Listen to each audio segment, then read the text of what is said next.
got a pretty nasty cold, so my voice is probably going to go in and out. So please forgive me for that. I want to talk today about the problem of pinkwashing, which is the marketing of breast cancer. So it's hard to imagine, but there was a time when breast cancer was taboo and underfunded as a women's issue. It was often blamed on women's lifestyles, and treatment ran a very typical, very radical course with very little room for choice. Women have much more input today in the movement that pushed towards breast cancer advocacy. Where once it was unacceptable to talk about breast cancer, it is now one of the most advocated diseases, with $607.7 million in government funding in 2012, and 29 of the top independent charities together raising $1.7 billion annually. We've all seen at least a couple marketing campaigns for breast cancer. The pink ribbon is one of the most readily recognizable symbols across all types of marketing, not just cancer advocacy. So the question is, how did it get to be so successful? Our social issues rise and fall in the public view as a result of competition with one another. Institutions and individuals have limited resources to give out, and thus limited attention to distribute among social problems as well. So there's a competition for attention that has to do with society's inherent interests, trends, and political issues. In order to elevate the perceived importance of an issue, charities need to use techniques to emphasize the drama of an issue. So in order to do this, they have to market their causes to the public just like a company markets a product. Charitable giving is a lot like the rest of our consumerism. We also tend to see what's called cause-related marketing, which is a mutually beneficial relationship between a nonprofit and an institution or a company. So the company typically markets a product that's in support of a charity. The charity receives additional funds, and the corporation receives favorable publicity and sometimes a profit of its own. These social marketing tactics can help explain how and why charities market their causes to us. If we're talking about media through a social marketing lens, we can point to many examples that parallel the gimmicks found in mainstream media. Pinking products is quite common among beauty products and accessories, although often the chemicals used in the production of cosmetics, fragrances, and plastics are those that are under scrutiny as contributors to environmental increases in breast cancer. We also often see food products pinked. Preservatives, fried foods, and alcohol have all been associated with increased cancer risk. But these are mutually beneficial relationships, again, because they are products that sell well paired with a symbol that sells well. As a final example, we have a pink drill bit, which represents the partnership between the Susan G. Komen Foundation and Baker Hughes, which is a fracking company. Yeah, exactly. The drilling process injects known and possible carcinogens into the ground, which likely reaches the water supply, as we all probably know. And some of these chemicals are even recognized by the Komen Foundation as possible carcinogens. But this shows again that pink itself has become a product. The foundation receives a donation, and the symbol works to help improve Baker Hughes' reputation. Often you will hear people say, well, even if these products being marketed aren't necessarily healthy, big companies can, the goal of the charity is to make money, and big companies are how they accomplish that. However, this isn't always as it appears either. Most cause-related marketing involves a company giving a base donation, and the actual amount of product sold is unrelated to fundraising. An example cited on the Think Before You Pink website explains that in 2010, Dansko Shoe Company donated $25,000 to Komen. Women who bought Dansko's pink ribbon clogs thought that a portion of their purchase would go to charity, but that's not true. If more women were spurred to buy shoes because of the charity, Dansko got to keep all of the profits beyond that $25,000, having already given their minimum donation in order to get permission to use the symbol. Even if this isn't the case, companies usually set a maximum donation limit, meaning that anything above that amount will be kept with profit as well. Sorry. On the other hand, we need to critically examine these campaigns to discover which charity we're actually supporting. Does the product list a specific charity, or does it merely say a portion of these proceeds go to help fight breast cancer? If it does specify the charity, is it a reputable charity? Sometimes a charity does not fund good research, instead funding awareness, which can mean festivals or events. Other charities use a disproportionate amount of funds for administration or salaries. The website Charity Navigator is a useful tool when you're trying to figure out if your donation will actually do any good. However, going into this, I knew that there was more to the story. My mother, who was undergoing treatment for breast cancer at the time, mentioned to me how uncomfortable she was with almost all of the marketing campaigns she had seen. She didn't feel that she, her needs, her struggles, or her womanhood were accurately represented anywhere. In fact, she felt talked down to, or worse, ignored altogether. She reached her boiling point with a well-known campaign that's called Save the Boobies, which you may have heard of. The more I looked, the more I found harmful campaigns like this. I conducted my own study, and in doing so, I found two main themes that were commonly used to belittle women in breast cancer advertisements. The themes, trivialization and sexualization, are reflections of trends in media in general. The traditional woman is passive, weak, dependent, nurturing, knowledgeable. She's usually a housewife or a mother, concerned with positivity, appearances, pleasing others.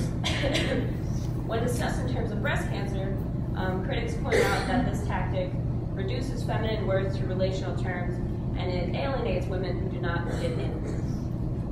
The sexualized or objectified woman is portrayed in such a way that her attractiveness is seen as her only notable characteristic. So her body is used to sell products or pieces of her body. These ads emphasize breasts, but they are almost always non-cancerous breasts, and frequently are the breasts of celebrities or models. This means that feelings about breast cancer are typically rooted in one's desirability. This first trope I talked about, the trivialization, is a reflection of the overpinking of breast cancer, basically. It reduces women to their femininity. It paints a relentlessly positive portrait of survivors. It's often called the shero imagery, a woman hero who is always perky, pretty, and positive. This can simplify a woman's cancer concerns down to fake accessories, which, as you can imagine, helps sell a lot of pink products. The second kind of advertisement, which I'm sure you've all seen often enough, is these sexualizing ones. Women in these advertisements are reduced to their breasts. These ads are appealing to people who are not suffering from cancer, particularly to men. Some of the campaigns come right out and literally say, you have to care about this because you care about boobs. The subtext is, we know you don't really care about saving women's lives. We know these women are objects to you.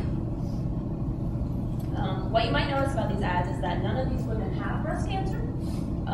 They're just beautiful women, poorly showing their breasts or holding objects in front of their breasts. And another common theme is seen in this middle one here, where a man has control of the woman in the ad, or at least control of her breasts. Here's an example of an entire charity built around this image, which I used in my own study. The charity is called Coppa Feel, and its advertisements show women groping themselves, each other's, and being groped by men. You can see how this is a marketing technique. It's using a gimmick to grab people's attention. However, it reduces a medical procedure, checking your breasts, to an exaggerated sexual act. Some of their campaigns include these dressing up like breasts to raise awareness at festivals, and something called boob hijacking, in which porn streaming on the internet is interrupted by the model plugging the charity. But whatever real information they provide on self-exams is lost behind this thick layer of alienation. When I showed people ads like this in my study, they were sometimes shocked, but they usually relented when they heard the word charity. Well, it's a good cause and it caught my attention, they would say. So what's the big deal? First of all, a lot of people feel excluded by heavily pinked images.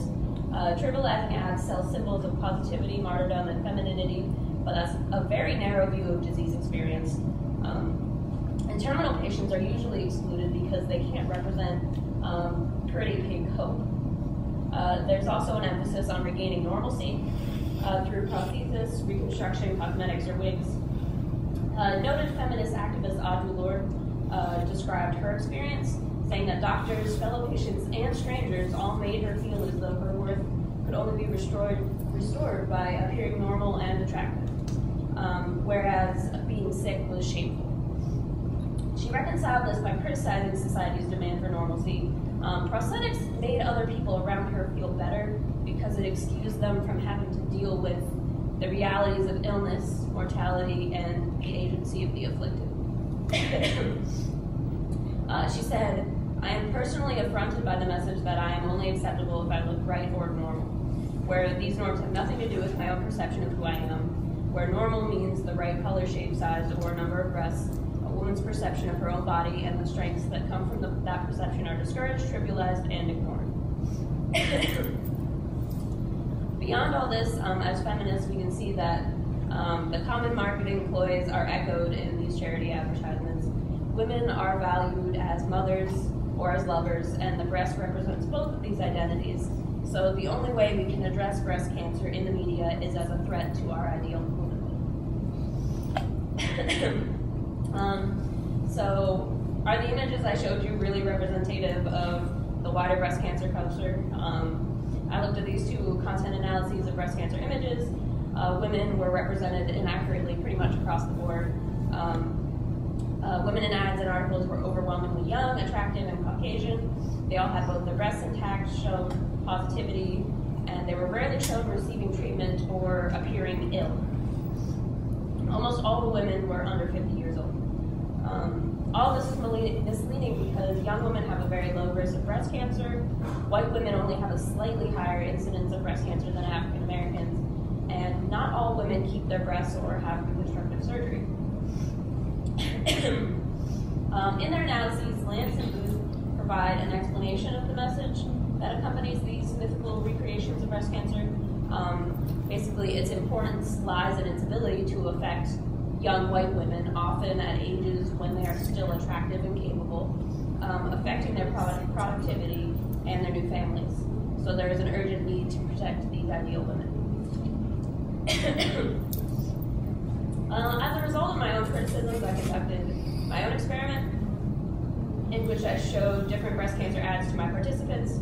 There was a sexualizing ad, a trivializing ad, and a humanizing ad, which showed women in a positive and diverse way. What I found was a little bit surprising.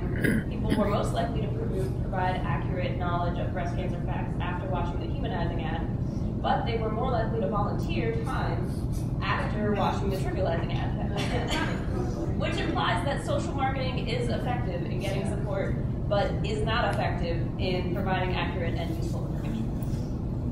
In terms of attitudes, we found that those in the sexualizing condition rated breast cancer patients as more incapable and powerless, which makes sense because that ad basically reduces them to objects.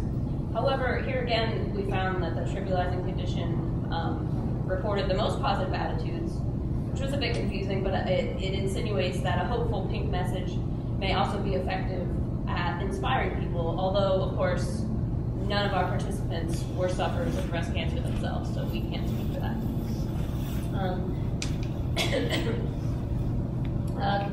Critics bring up other issues beyond attitude formation. Successful social marketing may result in disproportionate funding, not only from the public, but from the government as well, leaving other prevalent diseases neglected. Risk factors are inaccurately represented in most of these ads, leading women to make poor health decisions for their own bodies. And the notions of the incontrovertible correctness of mammograms, mastectomies, reconstructions, and other procedures characterize all our well-known cancer narratives. So they compromise decisions about our health care. Where on paper women are left to make their decisions, there is often only one acceptable decision to be made, given society's standards and viewpoints on the medicalization of sick female bodies.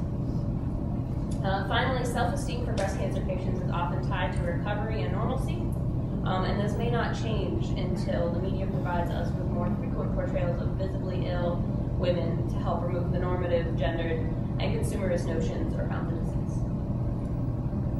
Moving forward, one last thought, it can be tough to be critical consumers of media. We're so used to social marketing techniques that manipulate our buying practices and our stereotypes of women that we often don't notice them at all.